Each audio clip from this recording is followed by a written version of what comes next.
The primetime games in week number 3 are bad. We got a lot of dusty teams playing in island games, and that's a downside for us as football fans because it means Thursday and Monday are going to be not as fun. But the benefit is every fun team that exists on this planet is playing on Sunday, pretty much on the main slate. We're going to break down what that means for us from a roster construction perspective, which of those super fun teams and players we're prioritizing, and get you set to hopefully win some money in week 3 over on FanDuel. Welcome on into the Heat Check Fantasy Podcast powered by numberFire. That's right here on the FanDuel Podcast Network and numberFire.com. My name is Jim Sonis. I am a senior writer and analyst for numberFire.com. Joined here, as always, by Brandon Gadula. He is the senior managing editor of numberFire.com. Brandon, week 3 cometh. How are you doing today? I'm doing great. Like you said, we got a lot of great teams on the slate for this week. We got the Patriots, we got the Panthers, we got the Bears. Hey, let's not dismiss the Bears just yet here, buddy. Come on. We got the Jets are kind of fun. Actually, a few teams I was going to name were actually a little bit fun, so I kind of had to change the bit on the fly. We got here's one that fits the bit: the Buccaneers. Wow. Yeah.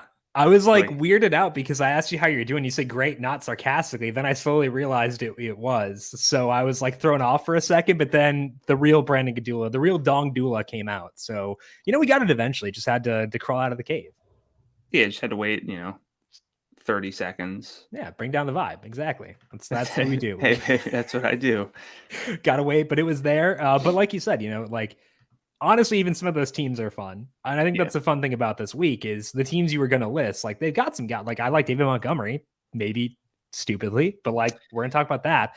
Like, it's actually a really good slate. And it's almost too good. Not to complain about a really good thing, but we got to kind of whittle the list down, which is not easy. So we're going to do that for today, break down game stacks, our favorite plays at each position, and some strategy discussion too to get you set for week number 3. Before that, though, a reminder to make sure you are subscribed to the numberFire Daily Fantasy Podcast feed wherever you get your podcast, because it's not just our twice weekly NFL podcast, the preview Thursday, the recap on Monday, but also PGA in the swing season as well with Brandon. I've got NASCAR for Texas coming up tomorrow, UFC, MLB still going every weekday. All of that right here in the exact same feed. So search for the numberFire Daily Fantasy Podcast feed wherever you get your podcasts. And while you're there, if you like what you hear, leave us a rating and review as well. Hey, college football fans, the 2022 season is underway, and FanDuel and Xfinity have teamed up to give you a chance to put your college football knowledge to the test.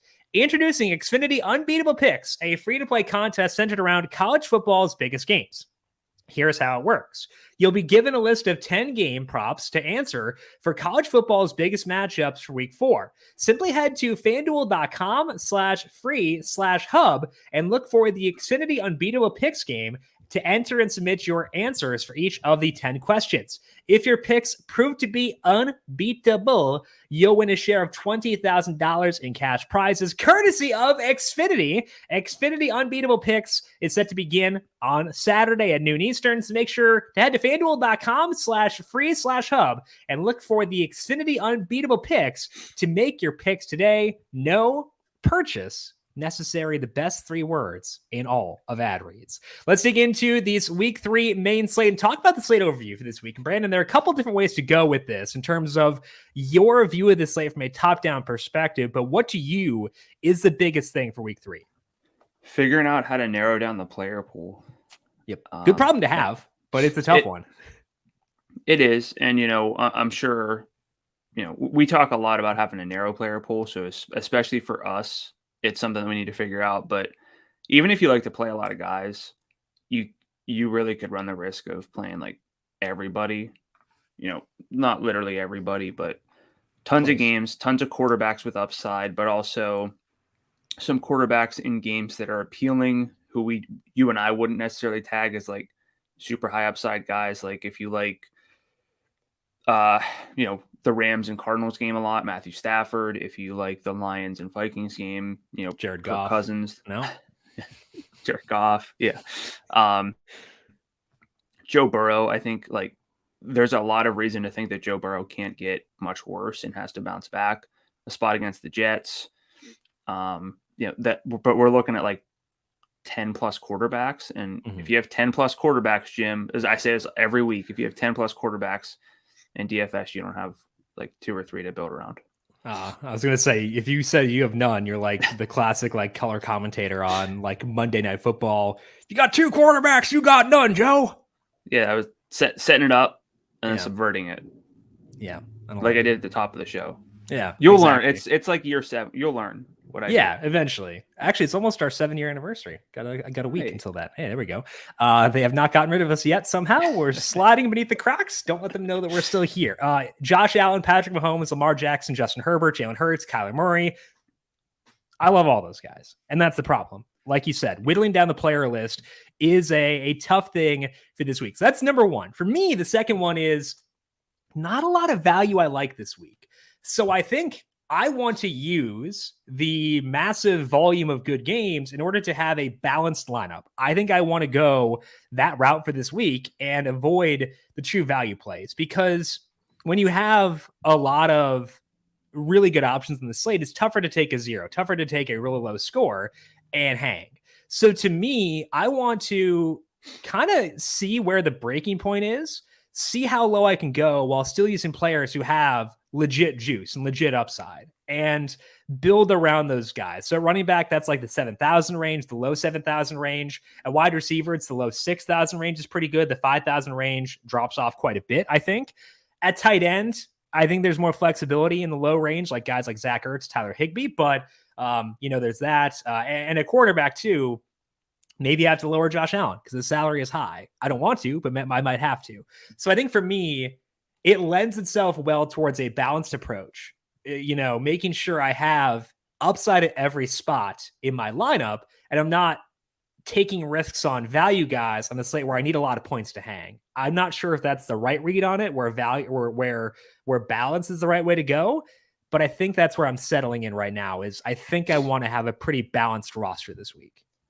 Well, there's a difference between like true balance and playing everyone between, let's say, like 6,000 and 75. I might do that.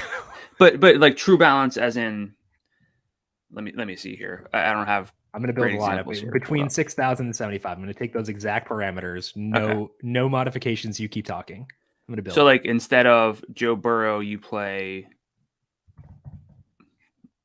like Ryan Tannehill. It's a bad example at quarterback. I'm not going to use it at quarterback. I'm going Kyler at quarterback. I'll do that. Yeah, in every lineup you're going to use Kyler Murray. Correct. But like the difference of like Aaron Jones in a tough spot at 7,000 versus Antonio Gibson or Josh Jacobs, like these guys whose roles are questionable at best, like that's a difference to me. Like Aaron Jones still has upside, even though the matchup itself seems tough. That's not just taking like a salary reduction for the sake of it. Maybe I could have said Alvin Kamara at the same salary just because his role is not particularly good. But, there's a difference between still finding guys in that salary range who have the ability to alter a slate or, make up for a mistake in your lineup. And then there's guys who can get you like 12, 13, 14, and there's really not a whole lot more from there. Okay, so we did it. Built the lineup. Only guy above 7, or there are no guys above 78, no guys below 61. I might use it. It's not the most like stacky, so it's not the best like roster construction necessarily, but I get Kelsey at tight end. I don't have any running backs below 7,000, no receivers below 61. I think it's a good week for balance. I think that's where I'm going to wind up settling in for this week, is kind of going that way and building my rosters as balanced, not as balanced as can be, but just avoiding guys without good ceilings at value play. I think that's kind of the key way I want to phrase it. That's always a given for us, I think, or it should be. And if I think it's a bigger emphasis this week, though. Emphasis this week. I mean, like just this, like it's easiest to like illustrate this at quarterback this week, but you rattled off 7 guys who like could put up the Lamar game from last week or like close to. I mean, that was silly. And yes, like Tua, matched him, but it took a historic passing game to do it. So you're betting against. Last week it was just two and a guys. half. Yeah. Basically 2 guys once Trey Lance got hurt. But this week you're betting against a lot of huge upside. And yes, and you can make this case at every position and say, well, then I can't play Cooper Kupp and he has a big ceiling. But specifically at quarterback, it's very predictable. Yep.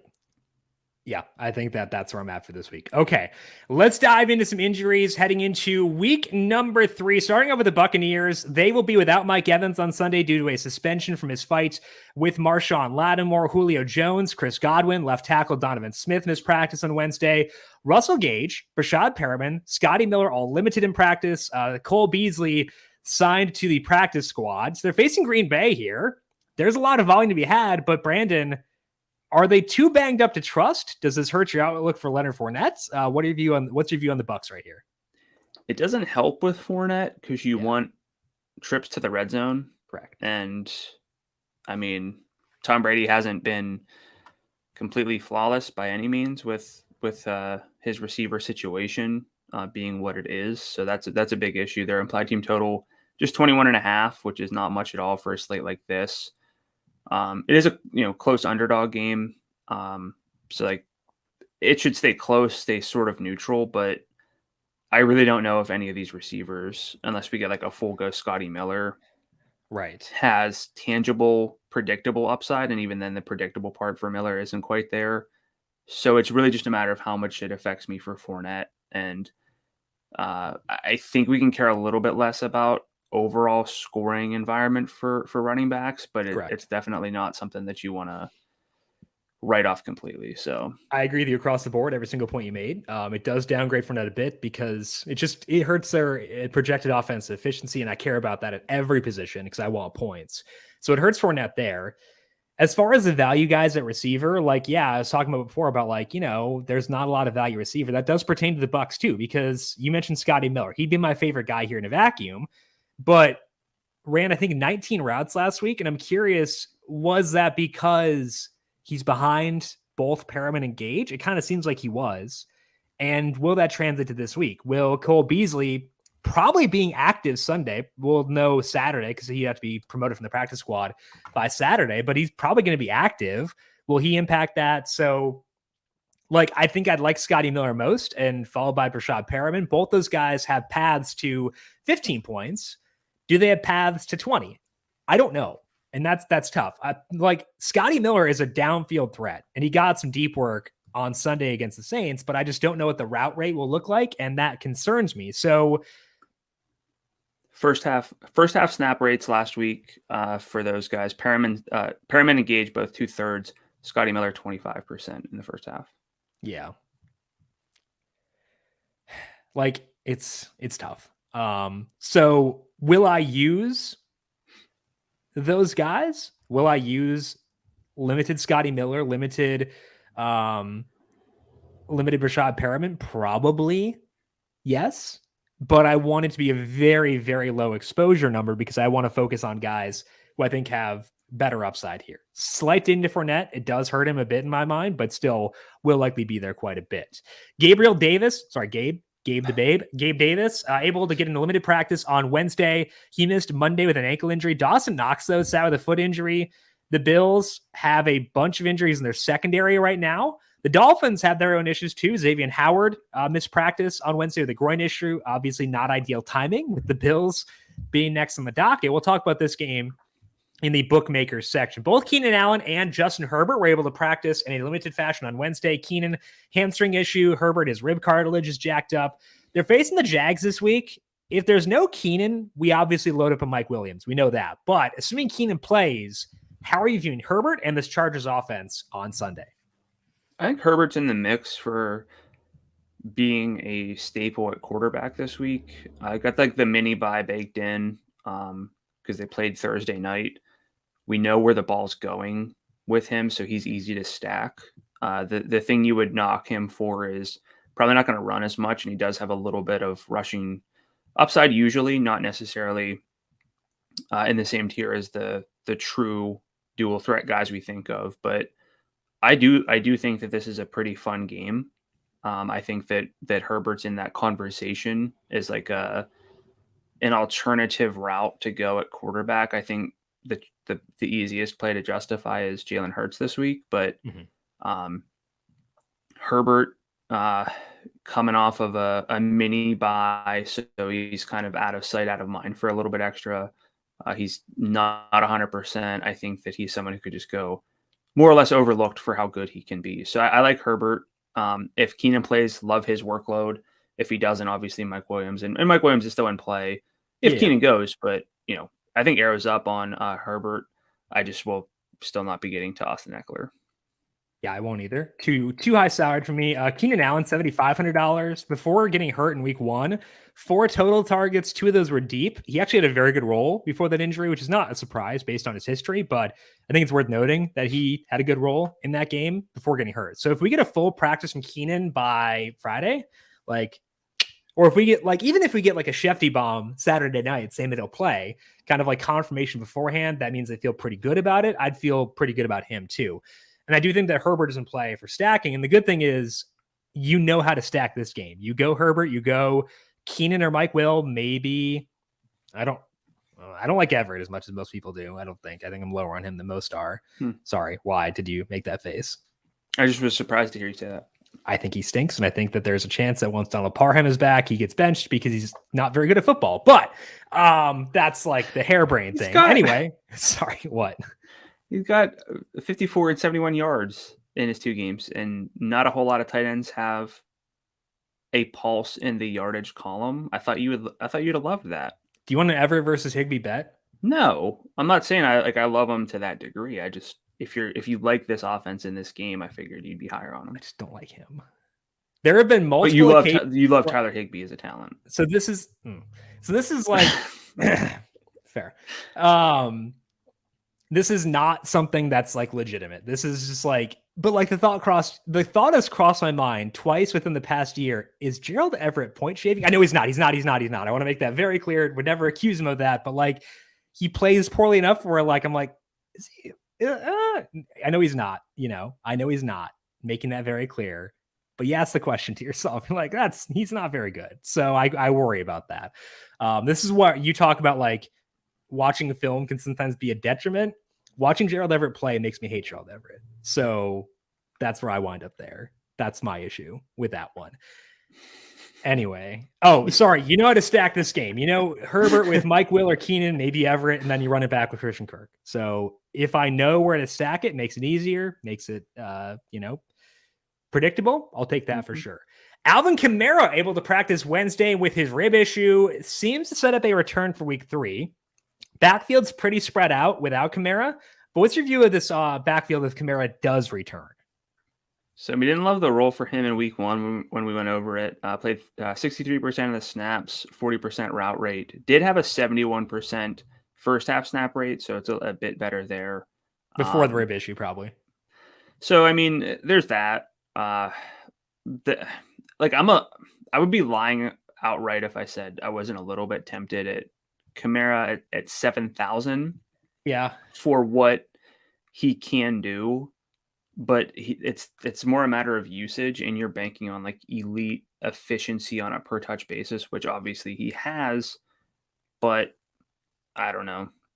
They kind of have more weapons than they used to as well. Yeah, one it's more a bad weapon. Game. Carolina's defense is not the worst. Yeah.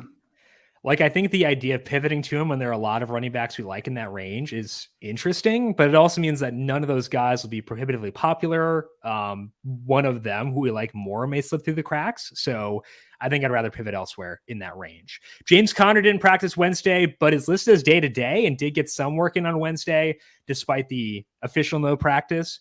After Conner left, Benjamin and Darrell Williams split work. So if Conner sits, any interest in either of those guys for you? Probably not in a situation where they split work.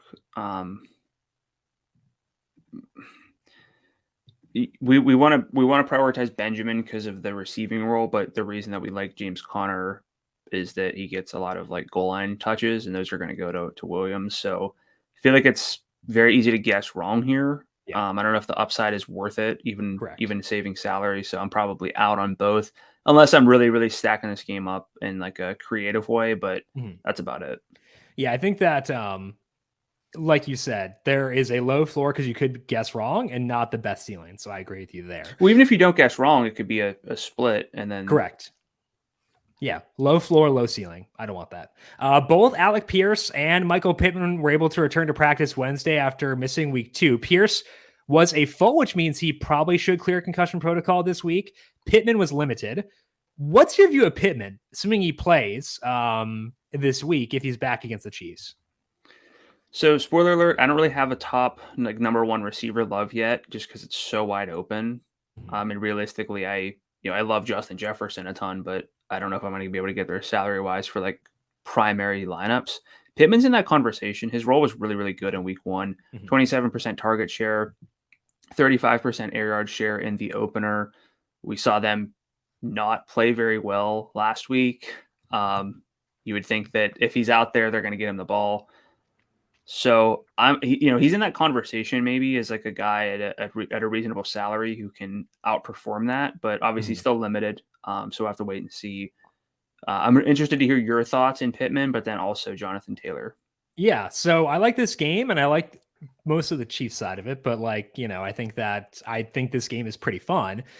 Pittman, if he gets taken off the injury report or is a full practice Friday, I'll be very high on him for this week at $7,400 because it's a good game. It's indoors.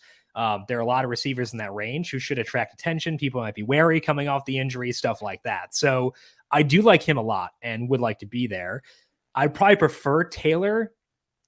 Well, I don't know, because he's $9,400 and we're just talking about balance. Right. So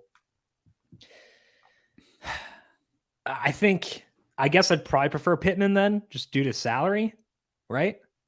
I think I have to. It's really difficult to play Jonathan Taylor. And, you can say, well, I'm going to get sprinkles in. Then you're building like lineups that are completely fundamentally different.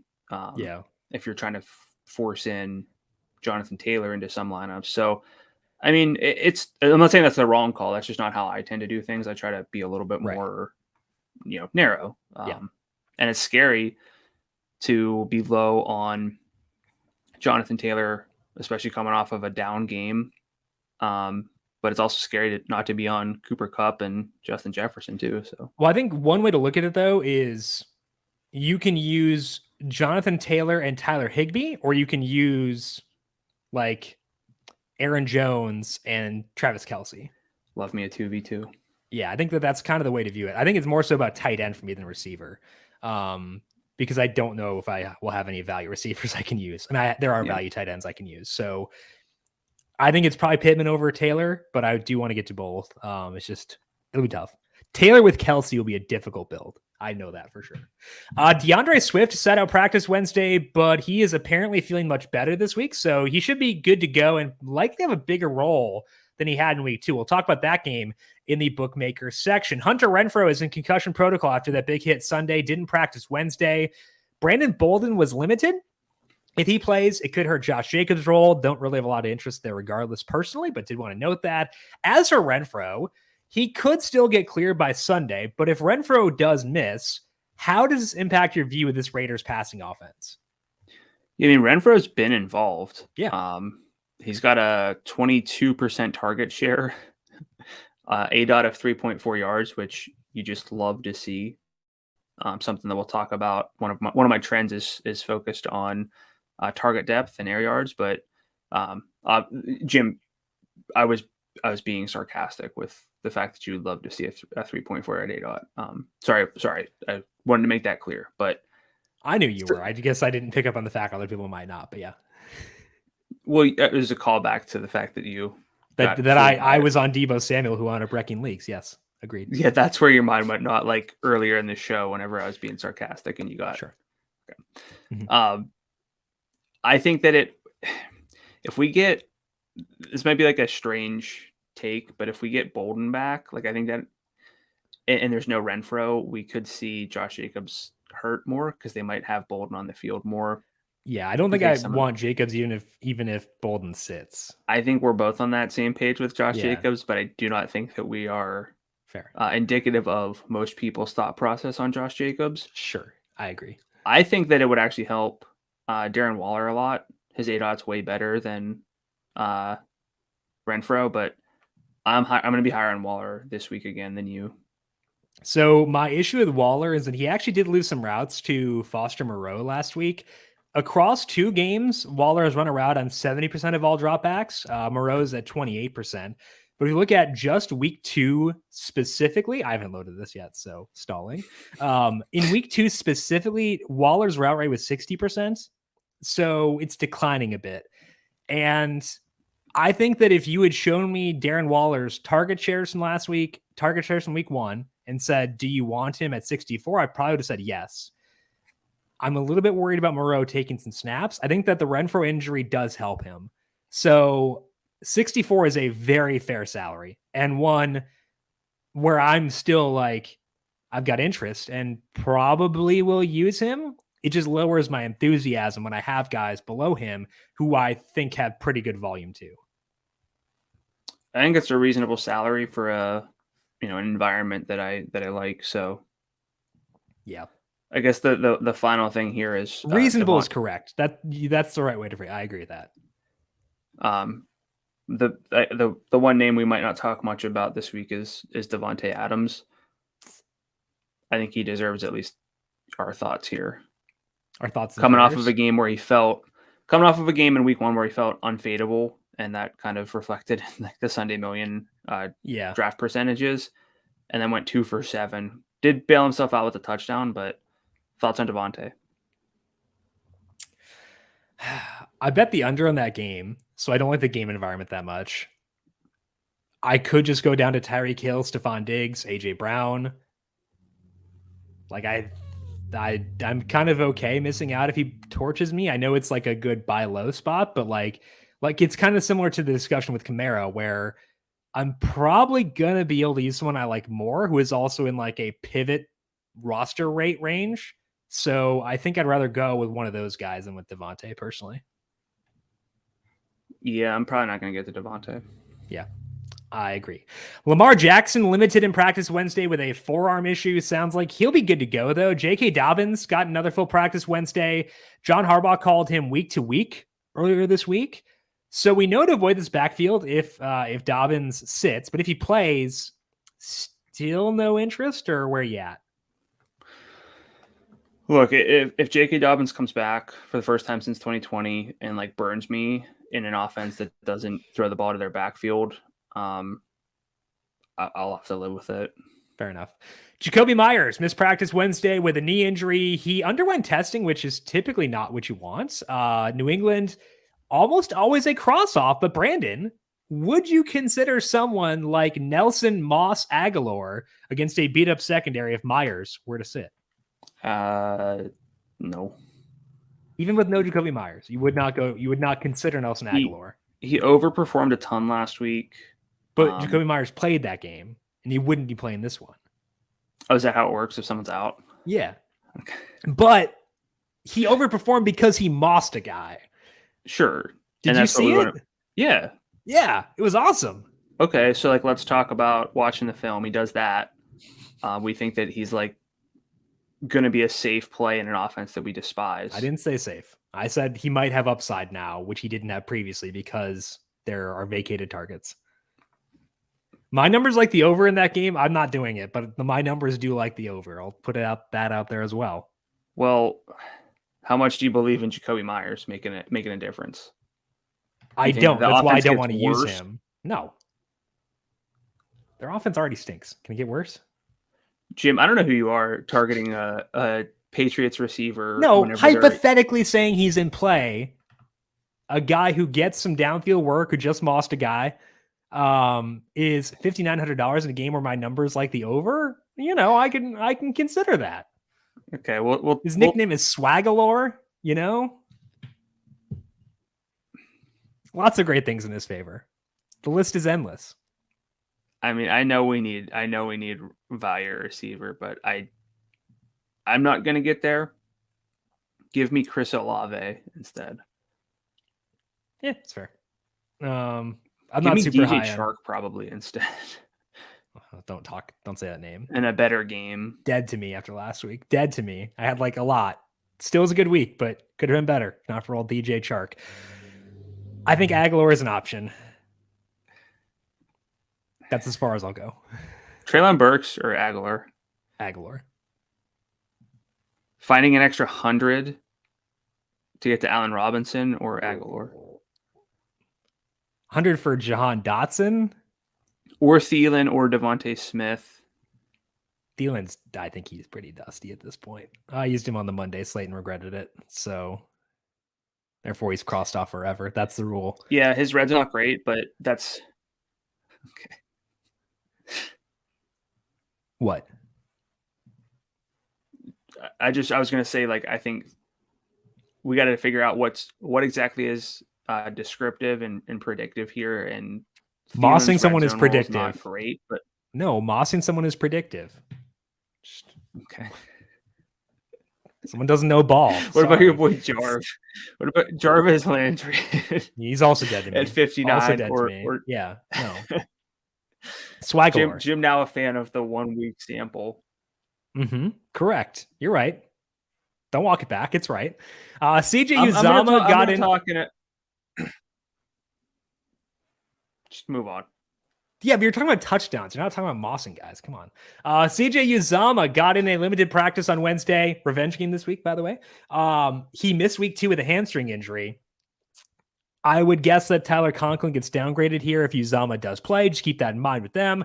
Also, a minor one at tight end, Bryson Hopkins got suspended 3 games for violating the league's substance abuse policy. That should be a slight bump for Tyler Higbee, who may play every snap against the Cardinals. So keep that one in mind as well. Let's dive in here to the bookmaker section.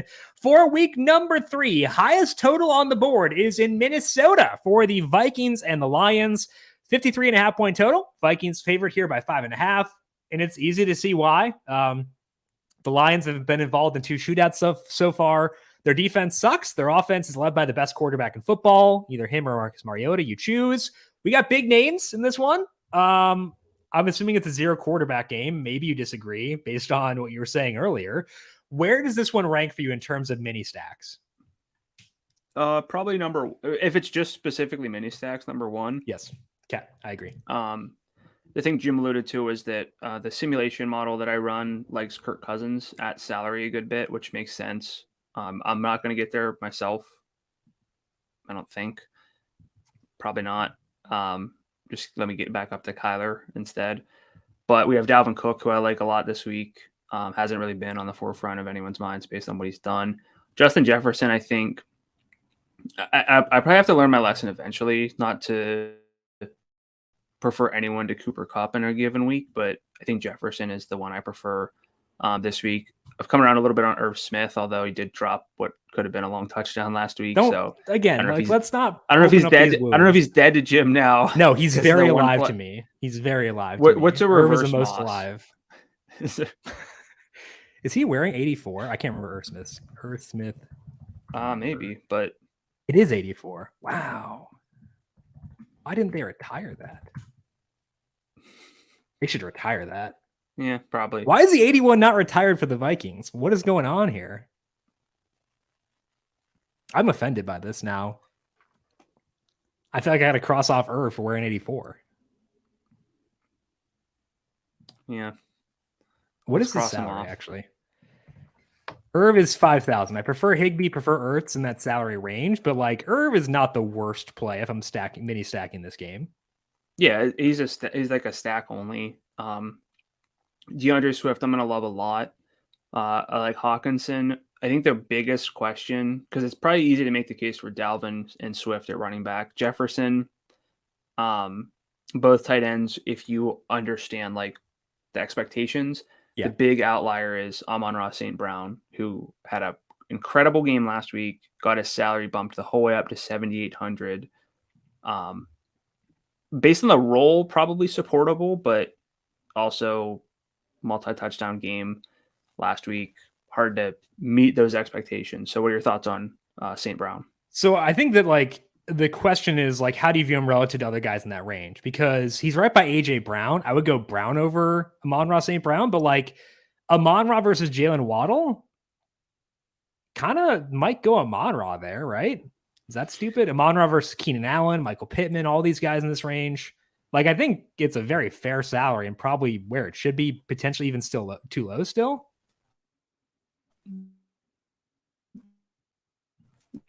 Yeah, You my model froze. this week, like a sort of. There, you're back. Yeah, it's been stormy here. Same here. Yeah. That hit us Go Monday. ahead. Continue. But my model loves St. Brown for this week. He's actually between Cup and Jefferson in terms of like floor to ceiling ratio. So, and that counts for salary. So yeah, that's awesome. Good for him. Like I can't push back on that. Like that's sick. He deserves to be there too, given the game, given the role, everything like that. I think for me, like, I think Dalvin might be like one of my top running back plays of the week. $8,300. I want to get a read on roster rate projections between him and Mixon because both those guys have very good roles, but have not blown up yet, but have the potential to blow up based on both their role and the game environment which they're playing for this week. So I like Dalv a lot. I prefer him over DeAndre Swift at $8,000. What do you read on the running backs in this game? Love both. Dalvin's one of my player picks for this week. I think the salary is low enough where he can overperform that pretty substantially. So it makes me a little bit less concerned about someone like Jonathan Taylor. Love DeAndre Swift, especially with the role increase. The one thing that kind of jumps out to me for St. Brown is that maybe with Swift more involved, St. Brown's workload scales back. Also with that kind of game that he had last week, probably a situation where he just can't replicate that success. So a little bit lower on St. Brown than you. We don't need 40 points out of him. Like, right. We don't need to replicate the 78. success. We just like if you just look at his role through 2 games, let me pull it up. His role through 2 games, ignore what happened last week. Like ignore the production and just look at him as a wide receiver who has a 34% target share in an offense that we think is pretty good and who has 33% of the red zone work in a game we like, playing indoors against a not elite defense. Like, I don't care what you did last week. That's a good role and worthy of $7,800.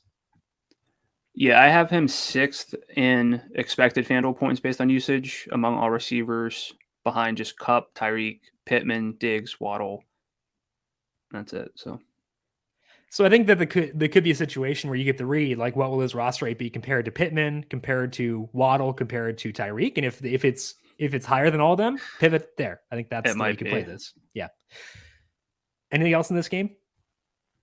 No, I think it's like a narrow. Even though we spent a long time on it, I think it's a narrow one. Yeah, I agree. Okay, one game that does have a quarterback in it, obviously Tua, is the Bills at the Dolphins. Total there is 52.5. Spread is 6.5 in favor of Buffalo. It was 6 Tuesday morning, then got bet down to 5.5, and has since been bet back to 6.5. Both these teams are super pass heavy. We love that. A lot of plays in this game, concentrated volume for the most part. How are you stacking this game up? This one I find tougher than the game we just talked about because the salaries are high. There's not a lot of value to sort of build in, like at least with the tight ends in the other game we have. Right. Here, it's not so much. Obviously, love Josh Allen, Stephon Diggs, but they're playing on a short week after a fantastic game for both of them. I think that's going to downgrade their expected production a little bit just because it's a short week, but also inflate what their popularity is. And it's deserved for these guys. They're that good, but it's just not. That's something you got to factor in. Also, not the like kind of analysis that we do here, but Miami might be like a little low on energy after that, come from behind shootout game. I'm sure they'll, get energized for a matchup against the Bills, but like I think it's fair to wonder what that kind of does to a team. I mean, it is tough. It drains a lot of energy to do the Sam Cassell dance for like a full week, like down the halls at the facility. Like that can drain energy for sure. Yeah, it would have to. But yeah, I mean, realistically, Allen, Diggs, Gabe Davis, assuming health, Tyreek and Waddle. The way I might have to go is Allen, Davis, and Waddle though, just due to salary. Correct. But that's going to be that combo itself might be pretty popular. I don't think Davis will catch popularity just based on coming off an injury, based on having other guys in that range who are pretty attractive and people tend to like a lot. So I think Davis actually will probably be safe. Waddle will be popular like that. I can almost guarantee you. But like, to stack the game, you kind of got to go there. And I think that the one concern that I have is weather. Wind speed's currently 12 miles per hour. And if I talk about wind on Twitter, there will be a reply, someone saying, oh, people care too much about wind, lower roster rates for me, hardy har. If you look at what the public actually does, they don't react to wind enough based on players who are popular in daily fantasy versus players who succeed in perfect lineups. The public doesn't react enough to wind. So if the wind stays high, I might wind up having to, like in a single entry lineup, just fade this game outright. For multi-entry, I would still be here, but lower than what I would be otherwise. For like one single entry lineup, I'd probably pivot elsewhere if the win stays where it is. Given popularity of this game, given alternatives, I actually have alternatives elsewhere. I think that that's the way I'd have to play it there. Luckily, no running backs to consider here. We know that Allen has the upside, the juice. We know where the ball is going at wide receiver. Does lead to inflated salaries, but in a vacuum, it's a very good game. But there is a path to disappointment via that wind if it stays where it is. And if it's going to be popular too, that's a negative for sure. Let's talk here about the Rams at the Cardinals. Total is 48.5. The Rams, 3.5 point favorites. Spread here is actually tightening. That number has come down as the week has gone along. But we've seen the Cardinals get off to super slow starts each of the first two games. How much does that concern you in a game that should be pretty attractive for stacking? Yeah, I mean, it's either got to change or it's going to be more of the same, where we're talking ourselves into the Cardinals and then it's just a slow start, or just a disappointment, and then you're waiting for Kyler Murray to make something happen. I will say in this case, pretty narrow game stack if you're going to go there. I think both quarterbacks realistically are in play, but obviously prefer Kyler Murray. Outside of that, don't love the running backs on either side. Just too much of a committee for me. Agreed. Marquise Brown, Zach Ertz for the Cardinals if you're going to stack with Murray, and then Cooper Kupp obviously, but Tyler Higbee. I guess maybe I'm overlooking Allen Robinson, but he kind of got some targets early and then didn't really have a ton after that in week 2. So if I'm going to stack it, it's going to be narrow. I don't know if this is going to be the stack that I build around for my main lineup, though. It might be for mine. That's because you like Kyler more than I do, probably. Yeah. Should I? No, but I do. I don't dislike him. I don't know how you don't play. I totally Jalen understand. Hurts. I totally understand where you're coming from. I think it makes a lot of sense. I'm just looking at some projected roster rates, and Adam Thielen's at the top. That can't be right. Okay, I'm going to disregard these. So that's not right. I'm going to get rid of that tab. Anyway, I think that given what my research has shown on how hesitant the public is to roster underdog quarterbacks, given the upside that they have, given the upside Kyler specifically has, they're getting healthier. Zach Ertz now a week healthier as well. Rondale's probably not going to play again, so he's probably out, but continuing to get more acclimated with a Hollywood Brown-centric offense. He looked pretty good last week. So I think that like a Kyler, Hollywood, Ertz stack is really fun because it fits my approach of being balanced, but also does give me upside at all three spots.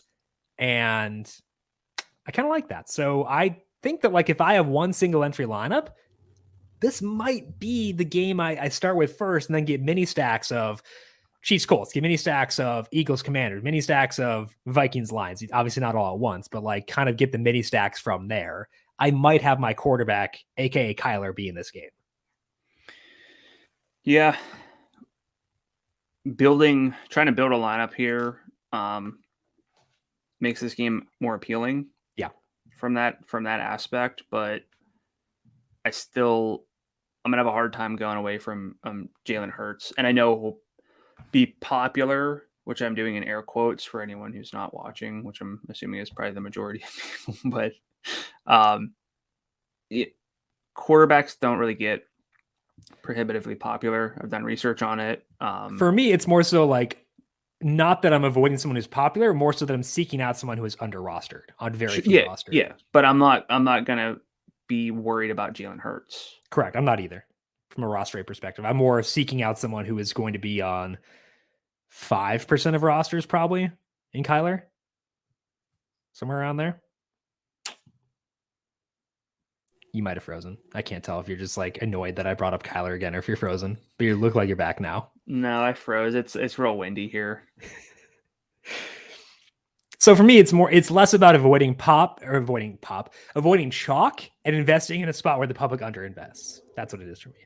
Yeah, and I just said I'm not going to avoid Jalen Hurts because he'll be on like 16% or 17% of rosters. Yeah, I mean, he might get up to like 20 some, but I find that hard to believe with how many quarterbacks we have. No, he won't be. There's no way he will be this week with the number of quarterbacks available. Again, it's not about Hurts, it's about seeking out guys who are under rostered. I'm not trying to avoid chalk. I'm trying to find guys who are under rostered relative to where they should be. And to me, that's Kyler Murray. You talked about Robinson. You talked about Higbee. Do you have a preferred guy in terms of salary saver on that side between those two? I want to say the reaction is Higbee, but I feel like we have more viable tight ends to go to in that range and not a whole lot at receiver who have if you want to get like a JT lineup in there or something like that, you could go with a Kyler Ertz A-Rob stack. Yeah. Honestly, Kyler Ertz Cup works too. Like you can make that work and not be super, super top heavy. So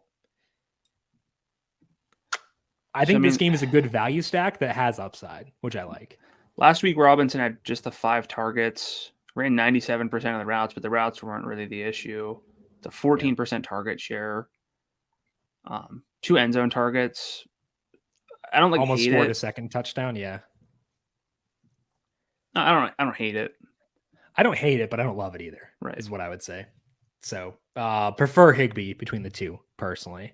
Yeah. Right there. Okay, let's dive into our trends discussion. One thing you've been referencing throughout the show is air yards. Air yards, very important, despite what people may say. So you dug into how important they are and what they mean. So what'd you find when you were looking at that data? Yeah. So I tweeted about how Chris Olave got over 300 air yards in week 2 and that had only been done 4 other times since 2016 and been done specifically by Mike Evans, Marquise Brown, Julio Jones, and AJ Green. So that's good company. But look, the ratio of reactions was much more positive, but I got a few like, this doesn't matter. It's a made up stat kind of like vibe. He scored only 10 points and like, I get it. Trust me, I understand how fantasy points are scored. I know the formula. It's not that complex. In terms of how to get FanDuel points actually added. And I know that it doesn't come from air yards. Like I get that, but air yards are important and understanding how to implement them is also important. Since 2016, if you look on a full season basis among receivers with at least 25 targets, air yards have a correlation with FanDuel points of 0.85. Perfect correlation is 1. That's the same as touchdowns. And touchdowns actually factor in heavily with FanDuel points. It's higher than routes, which is a 0.82. Targets are a 0.93. They're still obviously a great metric overall. But to call air yards irrelevant is dismissive. On a single game basis, among receivers since 2016 with at least 5 targets, in-game air yards fall to a 0.63 correlation because there's a lot of unrealized air yards on a per-game basis that it can exist. Targets, though, fall to a 0.71, so it's not like it's just about targets either. And beyond the numbers that actually lead to FanDuel points, so if you exclude catches, yards, touchdowns, air yards are just a really good predictor of fantasy success and overall usage. We see that unfold in target depth, which we reference often. For simplicity, I'm just going to round these numbers, but last year, the average receiver target led to 1.4 FanDuel points. On throws of 20 plus yards downfield, it was 2.0. That's a 42% increase over the target average. On 10 plus yards downfield, it was 1.7, which is a 20% increase. On throws from 0 to 9 air yards, roughly half of all targets, it's 1.2, which is about 90%. So we kind of see a break-even point or like a differentiation point at 10 yards downfield. So this stuff matters. Now, here's the thing. As I said, targets correlate stronger with FanDuel points than pure air yards. You know what that tells us in a literal sense? Play the guys who get the targets. You know what everyone already knows? It's to play the guys who get the targets. The issue is that those guys have really high salaries. So what does it tell us practically? It tells us that when you're breaking down non-elite guys like a Chris Olave or like an Allen Robinson or Whoa, non-elite and Chris Olave. How dare you? Sure. Okay. Yeah. Well, take that back. Some Walk people it back. Some people think he's not quite elite. Yeah. But whenever you're looking at guys who aren't Cooper Kupp or Justin Jefferson and you know that they're going to get targets, 6 targets for one player and 6 targets for another player could be very, very different. So you should be looking at things like ADOT or downfield work for guys who, like Cooper Kupp doesn't have the best ADOT. That doesn't mean he's not a great receiver. He has the volume to overcome that. So we know targets and points are the goal, but air yards can help differentiate whenever we're looking down the list. Mm-hmm. That's why it's important. That's why I don't cite total air yards numbers for like Cooper Kupp unless I'm just throwing it in. It's not like Cooper Kupp's air yards aren't good enough. His target volume is crazy. That's the difference, is we know targets matter for everyone, but whenever we're not guaranteed as much volume, things like air yards, things like target depth can help us find these receivers who actually have some sort of added upside on the same number of targets compared to someone like a Hunter Renfrow with a 3.4 yard ADOT. So I don't know what we can really get into here. I just wanted to go over some of this stuff, explain why it's important, but anything jump out to you in terms of how you use, I know you use target, like downfield targets a lot. You don't use air yards as much as I do, but any shortcomings here, anything that you really think stands out from this? Well, I want to talk about Olave specifically because, so you talked about air yards and targets mattering, but he got both last week. It wasn't just like downfield looks. He had 13 overall targets. 7 of those were 15 or fewer yards downfield. He got bunnies too. So I like that blend because it means he's probably going to catch a couple and he has the shot to ping a deep one. He's $5,500. Is Olave the most attractive mid 5,000 range receiver to you? I think he has to be. I agree. And the thing is, I'm going to talk about point chasing in my next trend, but he didn't score that many points, so people aren't going to. But the underlying workload was fantastic, and that matters. And yes, sort of a specific game script, and Jameis really threw it deep, but this is how you kind of find guys who have workloads that are worth targeting in the value range.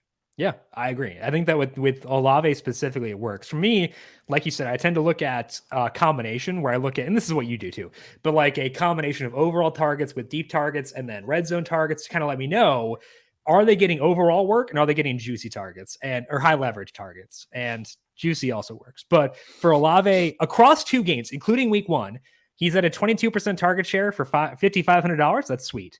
He has a 39% deep target share for $5,500. That's sweet.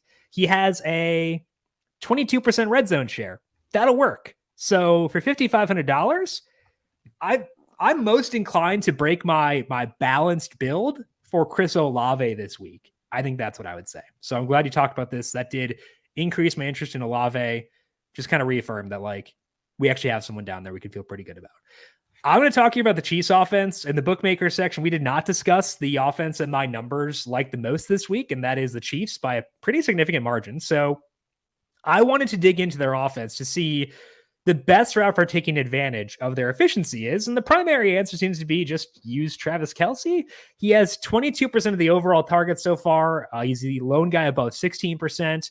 Kelce is at 22% of the deep targets and 17% of the red zone. So not dominant shares there, but we know he has yardage juice. He showed that in week 1. He fills tight end. 78's not bad for a salary for him. I like Travis Kelce this week. I know, very bold on my part. Marquez Valdes-Scantling and Juju Smith-Schuster both have a 15% target share. Mecole Hardman at 14%. Hardman leads with 33% of the deep targets. MVS is at 22%. Hardman is also tied with Kelce for the lead with 3 red zone targets. I think the deep threats here are interesting because the Colts defensive coordinator is Gus Bradley, who was with the Raiders last year, and he does not run that too high safety defense that has forced the Chiefs to be a bit more of a bunny offense the past 2 years. So in 2 games with the Raiders last year, Tyreek Hill had an ADOT of 13.9 yards. Mecole Hardman was at 15.5, Byron Pringle 14.2. Of the 4 guys with double-digit targets, Hardman leads with a 12.8 yard ADOT this year. Kelsey's at 10.1, MVS 8.7, Juju 7.7. MVS and Hardman, very volatile, but maybe in game stacks, maybe we'll be in there. Juju is 79 yards in week 1, so he's definitely on the menu. I just think the downfield guys here get a boost. As for Clyde Edwards-Helaire, I probably won't get there. His snap rates will hit 50% eventually if they're in like a competitive game. He doesn't get stepped on or whatever. The targets he's getting are creative and good, but the yardage has been good too. I just think that the other guys around him will have more bankable roles. So I'm okay if he kills me this week. So I think the easy way out is using Mahomes with Kelsey and walking away, but I'm fine filtering in the others to multi-entry. Is that too much of a leap for you, or are the roles good enough for Juju, MVS, Hardman in a game that I at least desperately want to stack? I think good enough is probably the way to put it. Yeah. Where they're definitely not jumping out. I think the issue is none of those really separate from the rest. Correct. And then I got to guess right. Yeah. Naturally, some of them have more upside baked in than Juju. I would say probably the lowest upside based on his role. Mm-hmm. That said, his ADOT is 7.7. That's about 3 yards shy of receiver average. Still gets like two downfield targets per game, which for me is 10 plus yards downfield. Not completely irrelevant in the red zone. I might honestly lean Juju and hope that he gets a higher target share. Sure. But I just don't know how to guess right. I'm kind of viewing them not in the same offensive context, but similar to Washington's receivers. It's fair. I think they're a bit below them, though, to me at least. You like Washington's more or the Chiefs? I think Washington's better. Yeah. I give you 10 Mahomes lineups. How are you stacking them? It's the problem with me in Mahomes this week. Probably, if I'm going in on Mahomes, I think I got to bank on Kelsey being relevant, having a big game. So probably 6 Kelsey. And just because I'm me, like 3 MVS, 1 Juju, if I'm playing like tournaments. And just not what I'm getting is not playing everyone. Yeah. So I'm going to do the opposite. 6 Kelsey. I agree with that part. But then 1 each of MVS, Juju, and Hardman. And then 1 with Mahomes by himself. Because you just assume that the stuff is all spread out and there's no one who posts a big score. Yeah. I can't recall if I've ever done a Mahomes naked lineup. I think I will this week, though, which I will have 10 Mahomes lineups. So, like, I think I'll have a naked Mahomes in there, but 60% Kelsey, I think, is the way I want to go in terms of stacking with him. I think that's the part I feel most definitive about.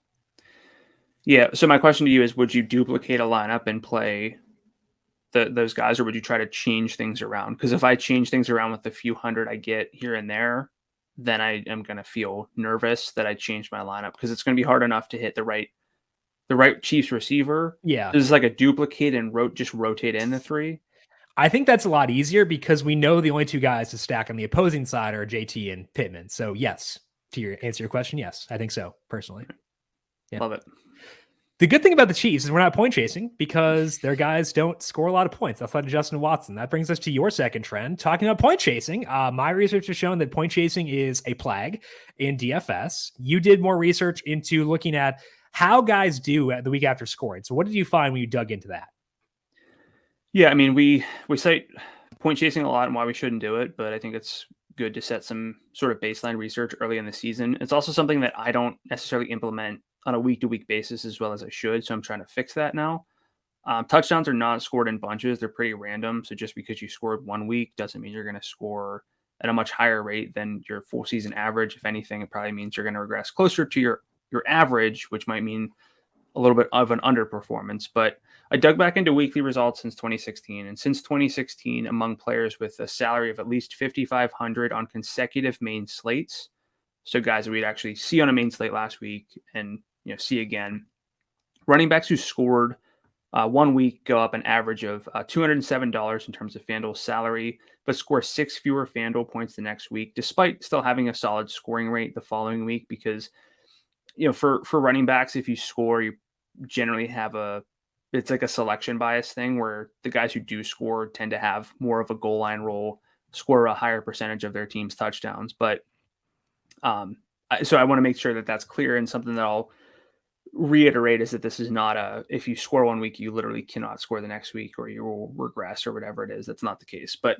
the non-scoring group drops about 140 in salary and scores 3.4 more FanDuel points the following week than they did the week before. This does not account for things like matchup, so that could be baked in here, but it's more about like recency bias. Who scored, that sticks in your mind. Who didn't score, those guys kind of go down in salary on average, but also kind of fall out of favor with how we view things. But tight ends who scored go up an average of $150 in FanDuel salary, but score 7.6 fewer FanDuel points and have a below average score rate. 28% of their games of this qualifying set had a touchdown the following week, compared to 30% for the overall average. But tight ends who didn't score the week prior drop by about $85 in FanDuel salary, so not a huge jump, but score 3.1 more points and score about just over the position average. So we see a little bit more of that correction in terms of scoring when it comes to tight ends. And then at receivers who scored last week go up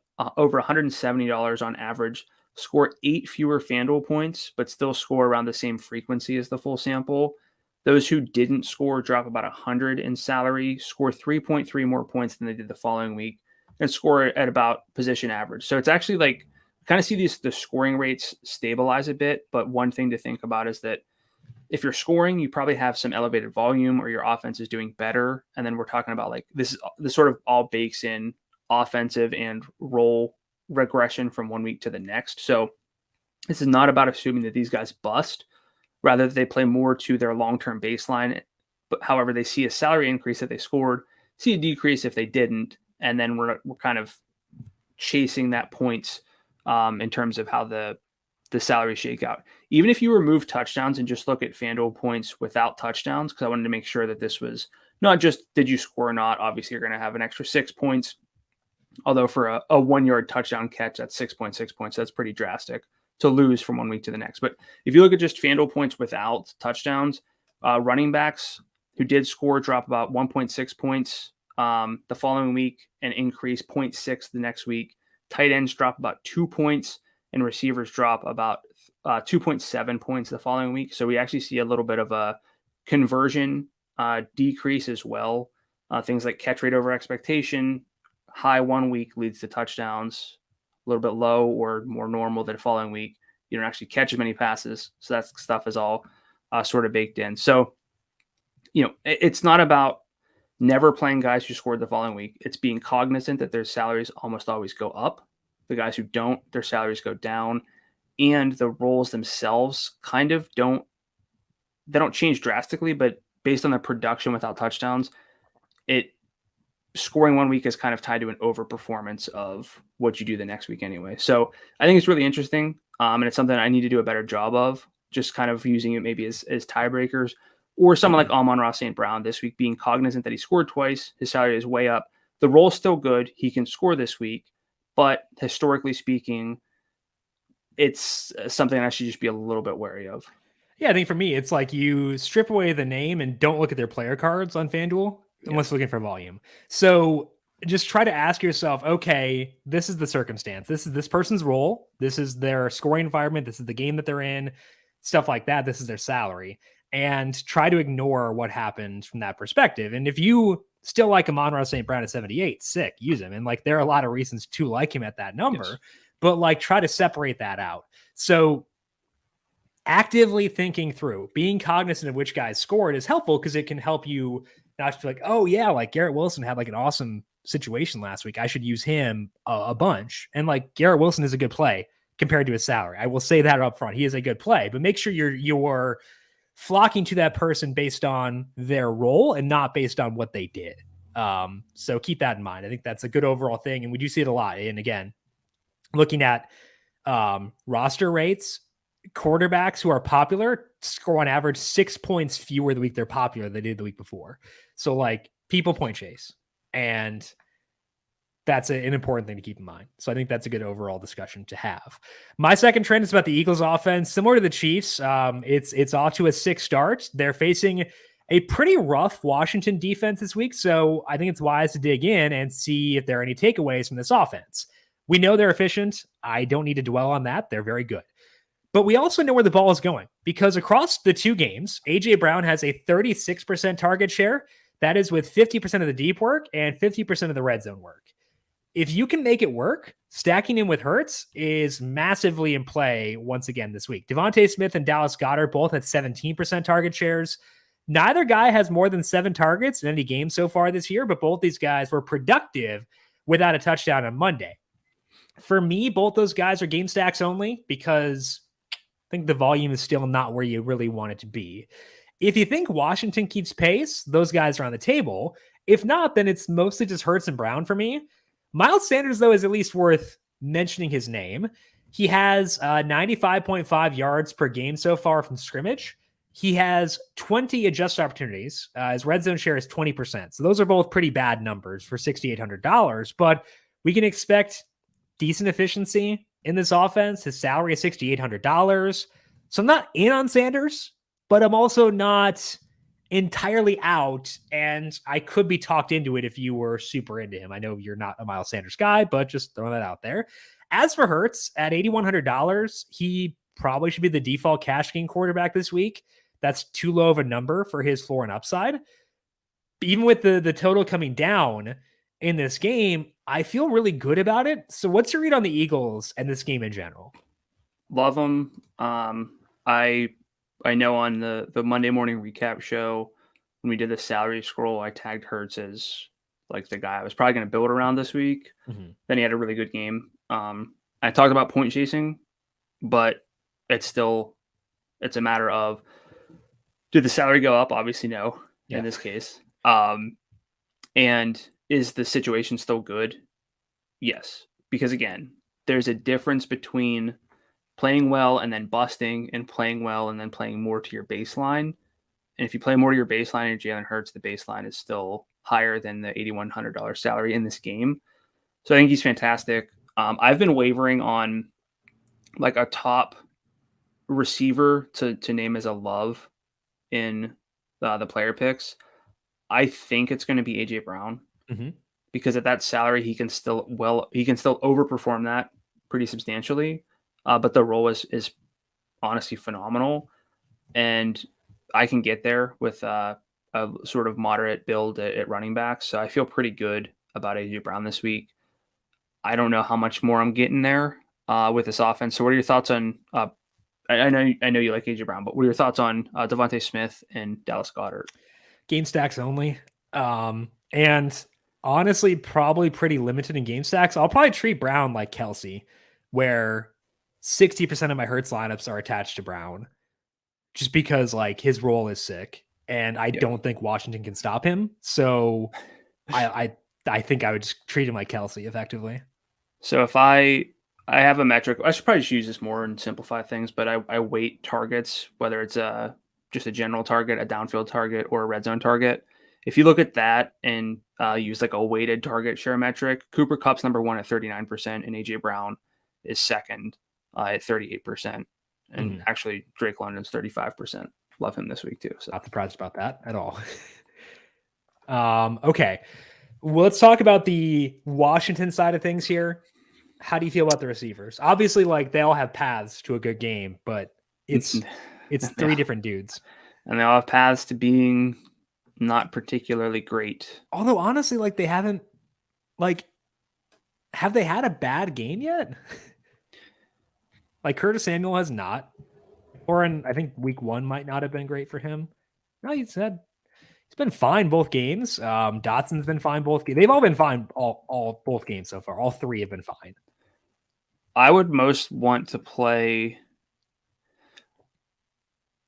McLaurin, I think. Find the salary to get there. 4 downfield targets per game. Just a 14% overall target share, though. 16% if you weight it. Like it's kind of tough to feel. I'm annoyed with you specifically because if you on Monday had not mentioned Curtis Samuel's rushing, I would have been lower on him. But you had to mention that he's gotten 5 rush attempts so far this year. And now I'm like cuckoo for him again. Like, do rushing attempts for wide receivers matter? Not that much, but it's an indication they want the ball in his hands. And that to me is a signal that I care about. So I'm going to rank Samuel 1, despite the really bad ADOT, because it's very clear they want the ball in his hands. And he might not get 85 receiving yards, but 85 total yards, that's doable. Curtis Debo Samuel. I know. It's people named Samuel. Just wrecking the show because they, No, they wreck the show because you don't understand what I'm saying when I say that Debo's hard to model out because no, you said he's the worst player of all time. That's what I heard. That's what I heard. I'm just reporting facts. No, here. I know what you heard. Yeah, I'm just reporting facts here. Sorry, we got my reporter hat on, my Big J journalism hat on. So I'll go Samuel 1, I'll go McLaurin 2, Dotson 3, but if I have 6 AJ Brown, Jalen Hurts lineups, I can rotate through and have all 3 of them twice. So Dotson's really overperformed with the catch rate numbers. But I think there's a potential for his role to expand because he's a baller. Yes, there's potential for his role to expand from a 93% route rate. No, from a target perspective, because he keeps torching guys. Yeah, and then if that's the case, Terry's going to be a little dusty. Yeah, finally. He might be your Debo Samuel.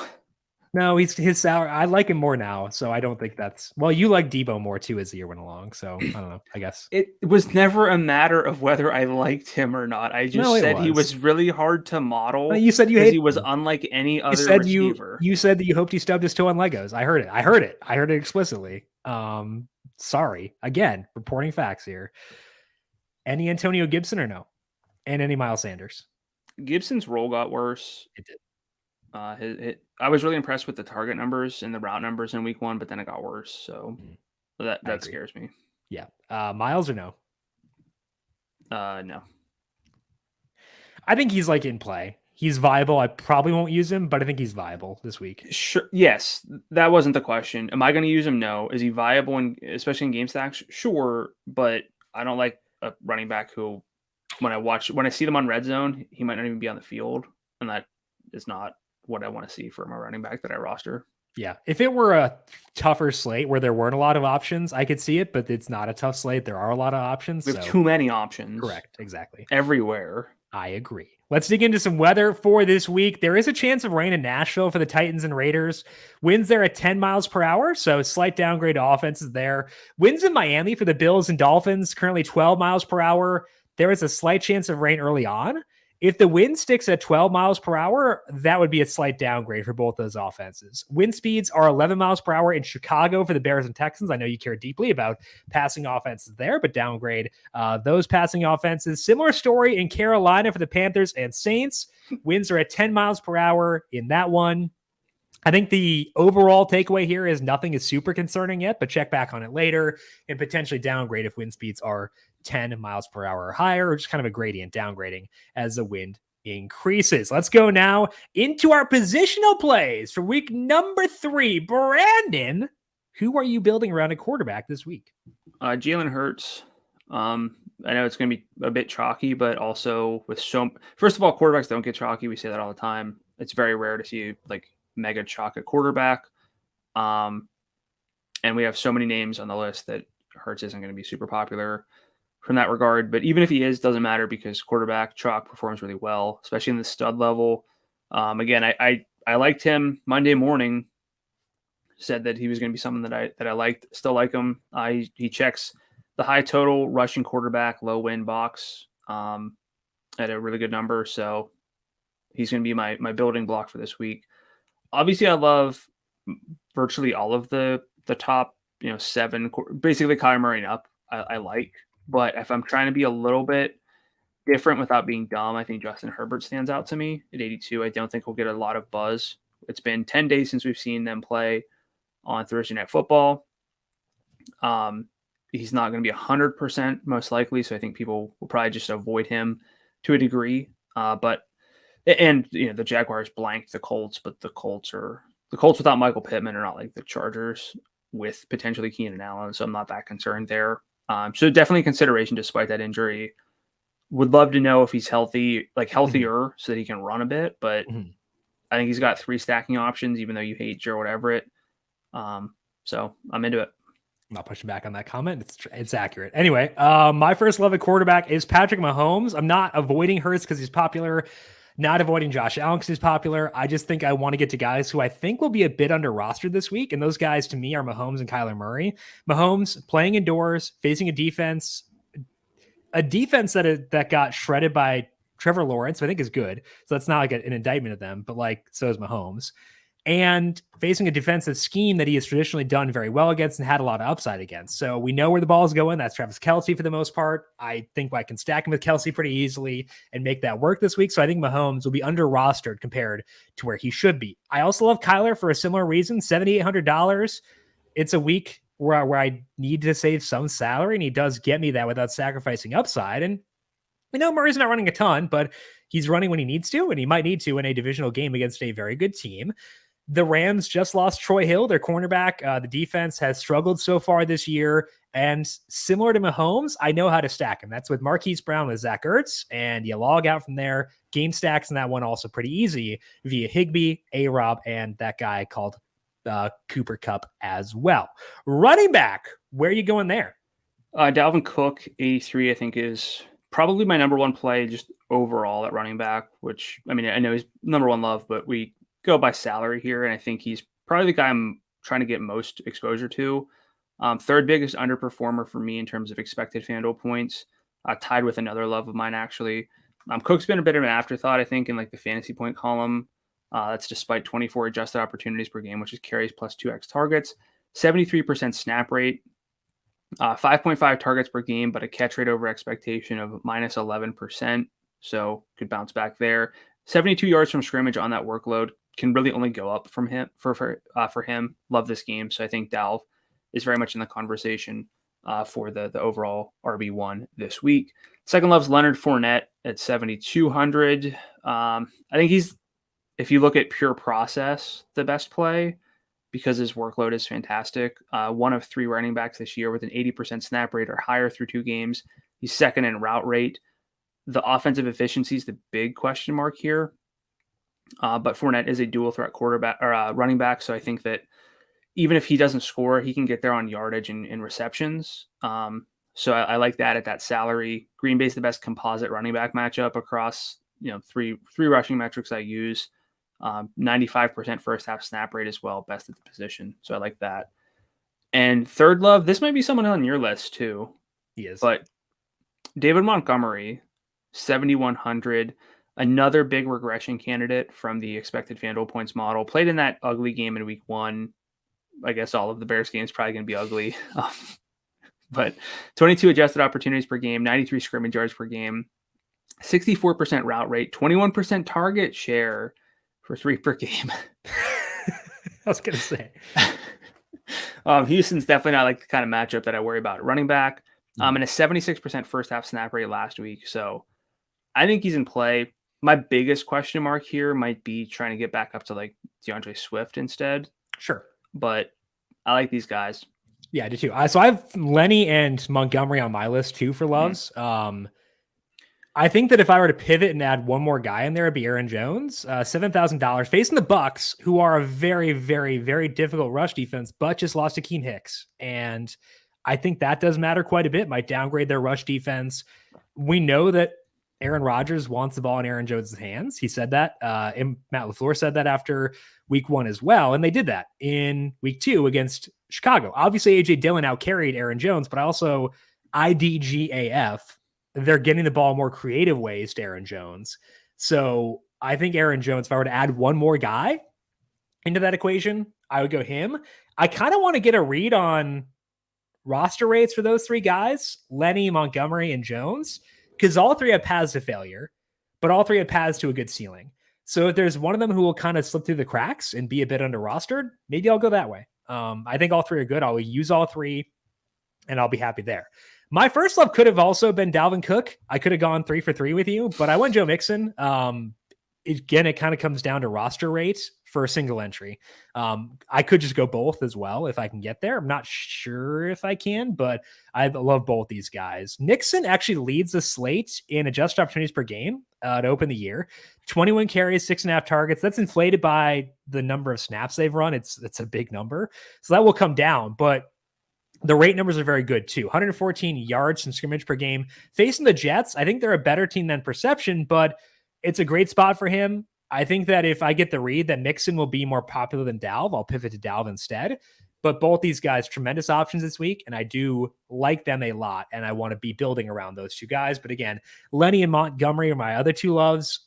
I'll toss Aaron Jones in there as well. Wide receiver, what you going towards there? It is a really tough one to pick one who's realistic that I can build around. If I could pick any one, it'd be Justin Jefferson this week, but he's not going to fit like my common builds, so I need to look elsewhere. AJ Brown is even tough, but I think I'm going to go there because I can get to him. If I go with like the sort of mid-range value at running back, those guys that we talked about, he is involved everywhere on the field, downfield, red zone, all over the place. Like the game, 38% weighted target share, as I mentioned, 109 air yards per game, 10.5 targets per game. Can still overperform that number. If I really had to pick someone else in the 7,000 range instead, would be Keenan if he's healthy. If not, maybe Michael Pittman, if I have to go there. Second love, I'm going the whole way down to Drake London. Snap rate went up from 73% to 80% in week 2. Again, was not fully healthy during the preseason, so you expect a little bit of a slow start for him. Slow start a little bit in terms of the snaps, but definitely not in the production. Week 2, 12 targets, 86 yards, touchdown. That was almost half of the team's targets and air yards. You love those. 5 of the 12 were targets were at least 10 yards downfield. 2 were in the red zone. Fantastic workload. And I think I said he was third in weighted target share, which is nuts.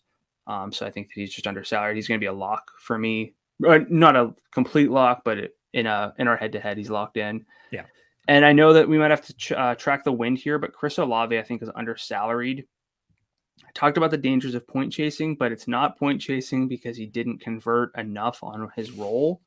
The workload's phenomenal, honestly. And we can look at week 1 and 2 combined for most situations. For rookies, guys changing teams, we can separate that out a little bit more.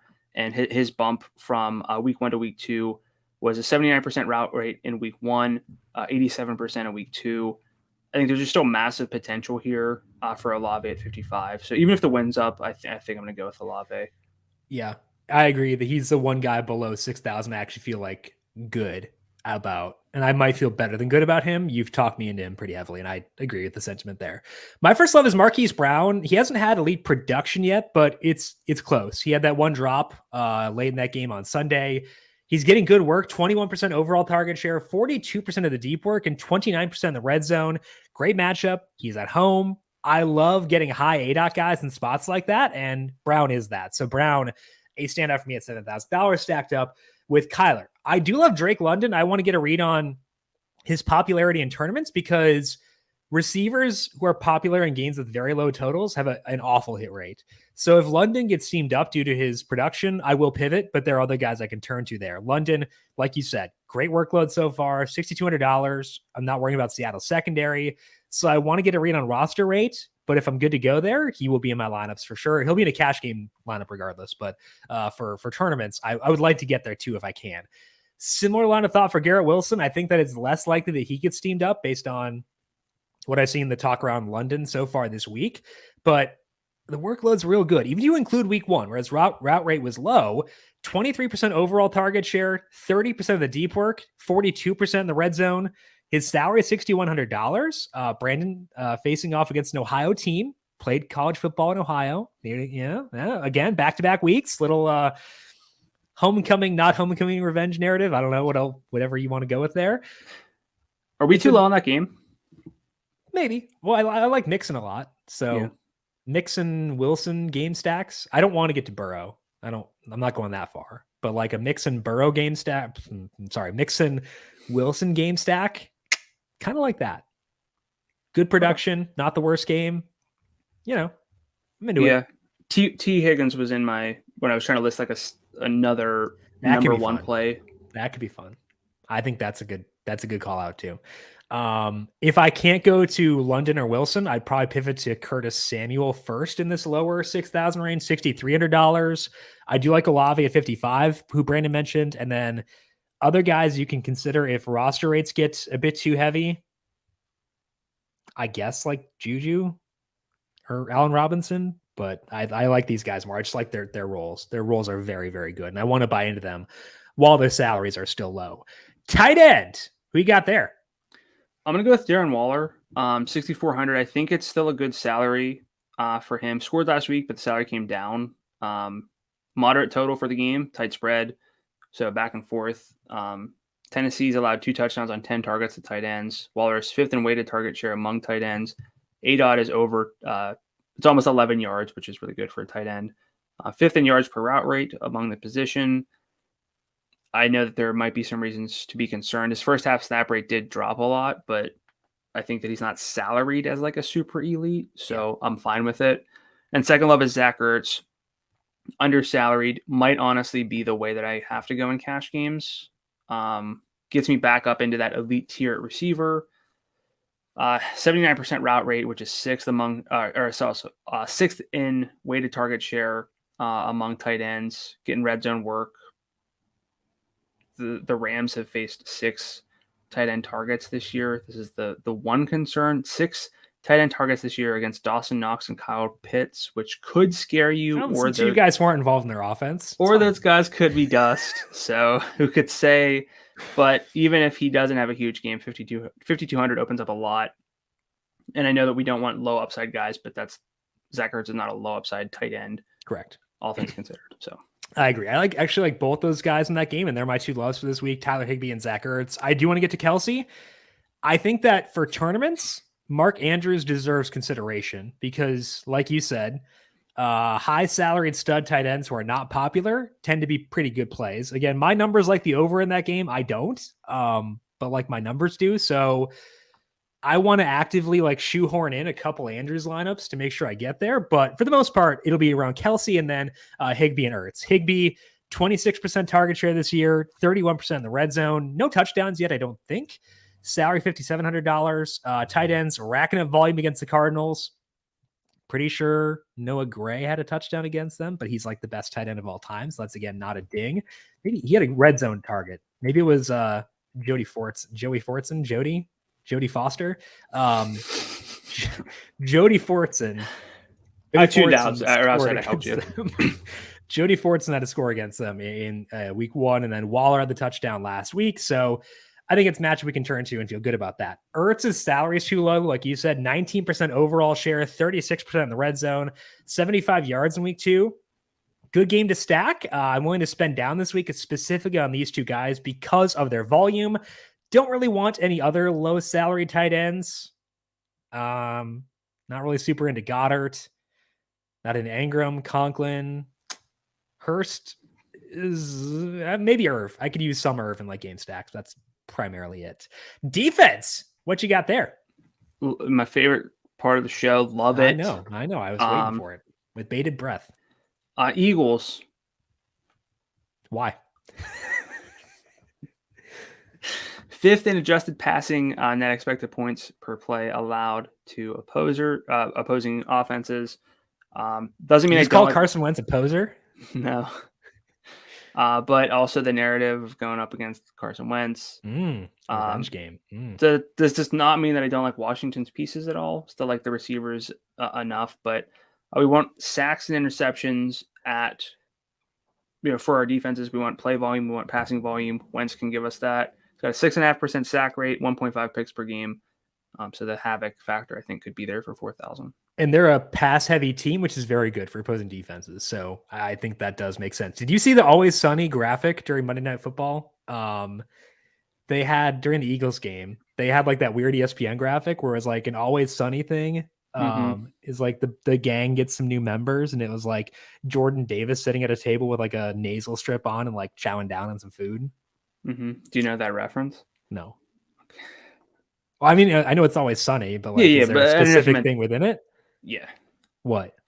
That's when I don't know if we should get into this now, but D is in a boxing match against the daughter of her father's like nemesis from back in the day. She takes steroids. Charlie takes the steroids, and then he's like, Are they implying that Jordan Davis is on steroids?